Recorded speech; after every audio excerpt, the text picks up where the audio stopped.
ओ माई God, simply ए banger. मैं बता नहीं सकता कि इस वाले ट्रेलर को देखकर मैं कितना ज्यादा ही हाइप्ड अप हो चुका हूँ। इस वाले मूवी में सच में काफी ज्यादा ही पोटेंशियल दिख रहा है जो कि बॉक्स ऑफिस को फाड़ के रख देगी। और बीच में जैसे रूमर्स आई थी कि डीसी के ही स्पाइडरमैन की तरह ब्लू बीटल को बनाया जाएगा, इस वाले ट्रेलर को देखने के साथ मेरा ये वाला पूरा शक बिल्कुल ही हट गया है। और ट्रेलर में ही इतना ज्यादा पोटेंशियल मुझे दिख रहा है कि मैं मूवी के बारे में बिल्कुल भी बात नहीं करना चाहता। होपफुली वार्नर ब्रोस इस वाले मूवी को ना बिगाड़े, क्योंकि काफी सारे नए ऑडियंस को ये वाली मूवी लेके आने वाली है। खैर, मूवी को अगस्त 17 को रिलीज करने की प्लानिंग की जा रही है, जिसकी ट्रेलर को भी ड्रॉप कर दिया गया है। आपने अगर अभी तक इस वाले अमेजिंग ट्रेलर को नहीं देखा है तो मैं आपको तो सजेस्ट करूंगा कि हेडफोन डाल लो और पूरी वॉल्यूम में इस वाले ट्रेलर को देखो, और इस ट्रेलर के हर सीन को देखकर आपके तो गूज़बम्प निकलने ही वाले हैं। खैर, हम तब तक इस वाले ट्रेलर के रिव्यू, ब्रेकडाउन और सभी डिटेल के बारे में बात करेंगे और कॉमिक बुक की भी छोटी सी स्टोरी आपको बताने की कोशिश करेंगे, ताकि आपको इस वाले कैरेक्टर के बारे में पूरा ही आइडिया चल जाए। खैर, समय और बर्बाद नहीं करेंगे, सीधा चलते हैं वीडियो की तरफ। पहले अगर ट्रेलर की बात करें तो मुझे इस वाले ट्रेलर को देखकर थोड़ी सी सेजम जैसी ही वाइब आ रही है, और जो इकलौती चीज जो इस वाले ट्रेलर में मुझे थोड़ा सा नेगेटिव लगा वो है इसका काफी ज्यादा सिमिलर होना सेजम की ही मूवी से, क्योंकि इसमें भी हम एक टीनेज सुपर हीरो को देखते हैं जो कि अपनी फैमिली और सुपर हीरो के लाइफ के बीच में थोड़ा सा लटका हुआ नजर आएगा।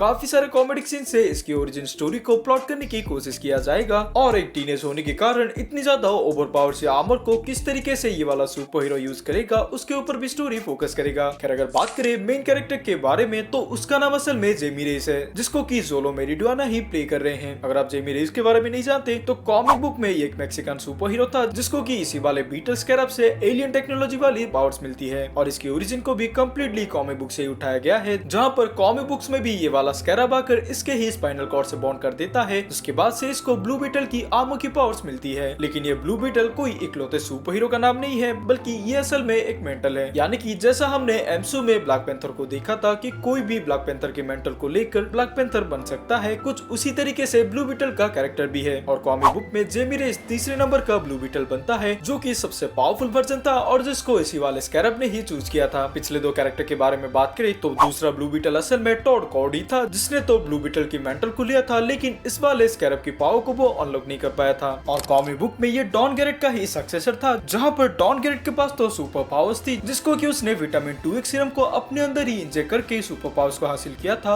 और ब्लू बीटल की स्कैरब का इस्तेमाल करते हुए वो क्राइम से फाइट करता था। लेकिन टेड कॉड के पास ऐसी कोई भी सुपर पावर बिल्कुल भी नहीं थी, और ब्लू बीटल की पावर्स को भी उसने अनलॉक नहीं कर पाया था, इसीलिए वो नॉन सुपर पावर वाला ब्लू बीटल कहा जाता है। इसकी बहन विक्टोरिया कॉड को हम इस वाले मूवी में देखने वाले हैं, जो कि कॉड इंडस्ट्री की ही सीईओ और इस वाले मूवी की मेन विलन होने वाली है। उसकी भाई को ये वाली स्कैरब बिलोंग करती होगी, और ट्रेलर में जितना हमें देख के समझ में आता है हमारे सुपर हीरो जेमी रेस को ही चूज किया था अपनी होस्ट को बनाने के लिए। इसीलिए ही विक्टोरिया कॉड इस वाले मूवी में उस वाले स्कैरब को लेने के लिए कोशिश कर रही होगी, जिसको तो हमारा सुपर हीरो देना चाहता होगा, लेकिन ये स्कैरब उसको ऐसा करने नहीं देगी। By the way, comic book में इसी वाले स्कैरब को खलीदा कहा गया है, जिसको कि सबसे पहले यूजर डेन ग्रेट ने ही एक इजिप्शियन पिरामिड में इसको पाया था। रूना की कैरेक्टर इसमें जेनी की रोल को प्ले करने वाली है, जो कि मूवी में जेमी की ही लव इंटरेस्ट होगी। और ट्रेलर को देखकर जितना समझ में आता है उससे तो यही लगता है कि ये कॉड इंडस्ट्री में ही काम करती होगी, लेकिन किसी अननोन रीजन के चलते ही वो इस वाले स्कैरब को लेकर हमारे सुपर हीरो को दे देगी। यानी कि उस वाले पर्टिकुलर मोमेंट में कॉड की सिक्योरिटी से ही बचने के लिए वो सुपर हीरो को दे देगी, और यही मोमेंट सुपर हीरो के लाइफ में एक टर्निंग पॉइंट होगा, और कॉमिक बुक की तरह इसको खलीदा चूज करेगा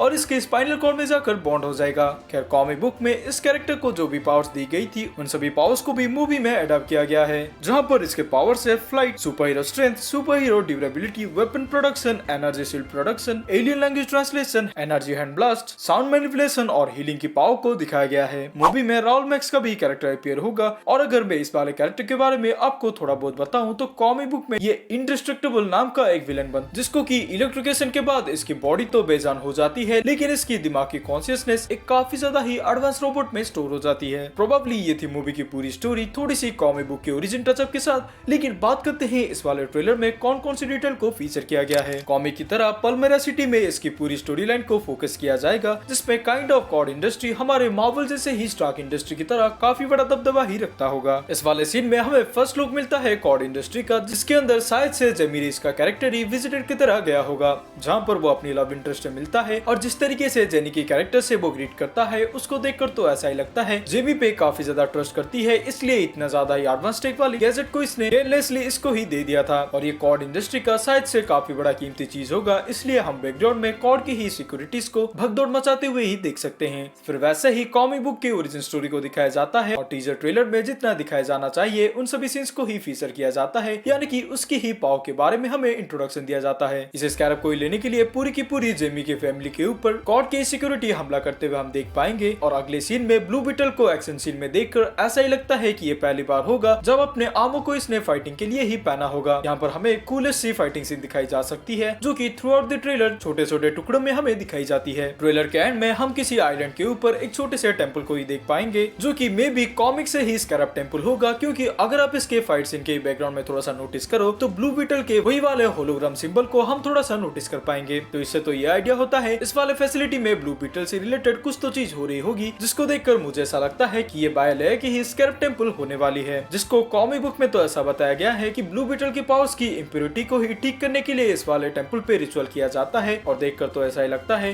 कि यहाँ पर ही मूवी का फाइनल फाइट सीन होगा, जिसपे मेन विलन तो कैरापेक्स ही होगा, ऐसा ही नजर आ रहा है। ट्रेलर में हमें वही वाले कॉमिक बुक के ही बगशिप का थोड़ा सा फर्स्ट लुक देखने को मिलता है, जिसको कि जेमी के ही फैमिली मेंबर चलाते हुए नजर आते हैं। इस वाले कूलेस्ट फाइट सीन में हम काफी सारे ब्लू बीटल के ही पाव का अंदाजा लगा पाएंगे, जिससे तो हमें मल्टीपल मार्वल की कैरेक्टर की ही वाइब आने वाली है, जहाँ पर नैनोटेक वाली हामर को भी आप स्लो मोशन में थोड़ा सा कैप्चर कर पाओगे और काइनेटिक एनर्जी की ब्लास्ट को भी आप थोड़ा सा नोटिस कर पाओगे जब भी वो सूट इंपैक्ट डालता है। एंड फाइनली ट्रेलर को थोड़ा सा फनी टोन के साथ खत्म करने की कोशिश की गई है, जिसमें कि बैटमैन का नाम मेंशन किया गया है, लेकिन इसके बारे में हम थोड़ी देर बाद बात करेंगे, क्योंकि सबसे पहले जो नोटिस करने वाली बात है कि अगर आप इसके ही बैकग्राउंड पे थोड़ा सा नोटिस करो तो ओरिजिनल दो ब्लू बीटल के कॉस्ट्यूम को भी आप बैकग्राउंड में खड़ा होता हुआ देख सकते हैं, जहां पर सबसे पहले आप डैन गैरेट के ही ब्लू बीटल के कॉस्ट्यूम को देख पाओगे और इसके साइड पे भी आपको टेड कोड की ही ब्लू बीटल की कॉस्ट्यूम का फर्स्ट लुक देखने मिल जाता है। और ऑब्वियसली तीसरे ब्लू बीटल की भी कॉस्ट्यूम को उसके साइड पे आप देख पाओगे,